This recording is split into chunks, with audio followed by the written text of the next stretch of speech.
in your research part, when you say you make an algorithm 10x more efficient, you're taking an existing research algorithm and just making it, well, it's quite difficult, but you're taking an existing algorithm and you make it more efficient, and then you write another paper about this? Yeah, I think the right way to think about it is not that you're making an algorithm more efficient, it's that you're solving a problem more efficiently. Here's an example of something I worked on. Whenever you search for something on the internet, you're often doing what's called a similarity search. A user types in a query. Maybe it's text, maybe it's an image. They want to see similar images to whatever. And there's a giant database of documents or images or YouTube videos to recommend or whatever. And you want to search through that database and find stuff that's similar. I worked on an algorithm for making that search much faster. I can talk about that a little bit more, but I think that's pretty cool because it ended up working quite well. And variations of that idea are widely used in production now. Although I certainly can't take full credit for that. Yeah, do you want to dive a bit into the details then without digging too much into the technical stuff? But yeah, feel free to. I'm quite interested to understand how this works.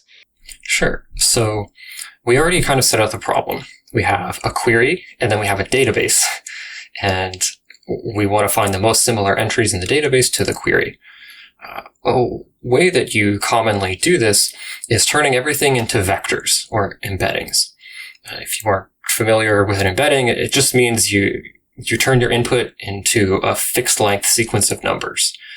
Sequences or numbers are very easy for machine learning to deal with, whereas something like text kind of is not. Like, what's the similarity between the and an? Right? Mm-hmm. It's sort of ill-defined, but numbers, we can say how similar they are. So you have a vector query and then a big set of vectors that's your database. And you'd like to find the database vectors that are most similar, usually in terms of Euclidean distance, sometimes in terms of dot product to your query. People typically solve this problem in two phases. First, you have some sort of index that takes in the query and spits out a small subset of the database that is reasonably good candidates. Depending on the embeddings, you could think of this as, let's say you're searching for a particular type of bird, it'll return you images of all sorts of different birds.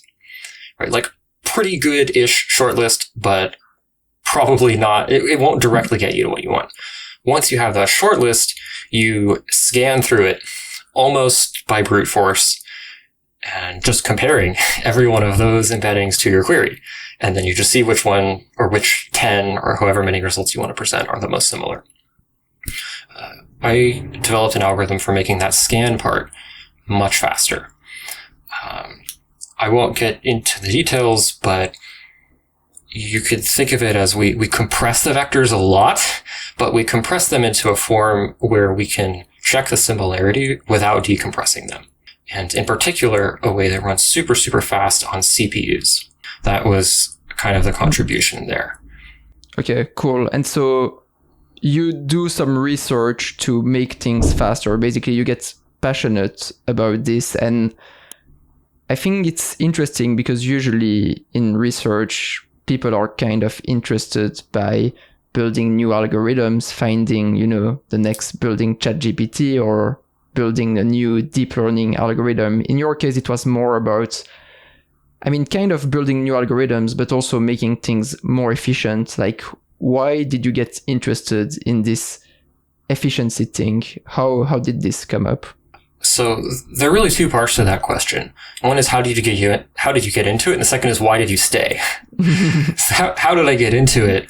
Was basically just an accident. I'm working with these very low power Internet of Things kind of devices where you have to care about efficiency. So that was how I got involved. Plus, one of my majors was electrical engineering, so I was very comfortable thinking about low level stuff, thinking about registers, DMA transfers, clock cycles, all that kind of thing. So just had some amount of comparative advantage there. But why stay?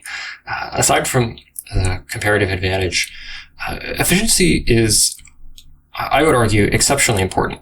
So many people have this mental model in which there are many desirable properties for a machine learning system that all kind of live in their own independent silos. There's the accuracy of your model, and there's the latency when you're serving it. And then there's the adversarial robustness and fairness according to some metric and whatever. You can come up with a dozen of these different things. And you might think, well, okay, why would any one of these be particularly important? Like efficiency is just yet another little silo we might want to optimize.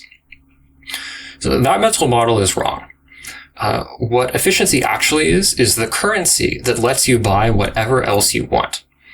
If you want a more accurate model, if I cut the training time in half, you can train for twice as long and you'll get a more accurate model.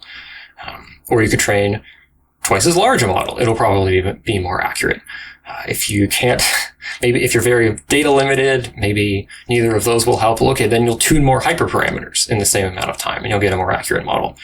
Same for, say, adversarial robustness, right? You can get adversarial robustness if you're willing to randomly noise your input 100 or 1,000 times, run inference on all of those, and then aggregate the predictions. If you're willing to take a huge efficiency hit, you could get adversarial robustness. But of course, you need the improved efficiency for that to be worthwhile.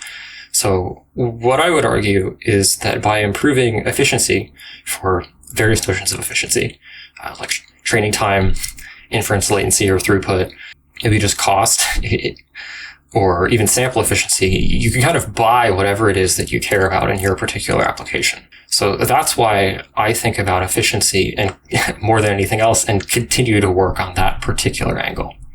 So is it kind of an indirect way of making algorithms better? Because if you can make them more efficient, as you mentioned, you can then make them larger or train longer. And so in the end, they will be better as well.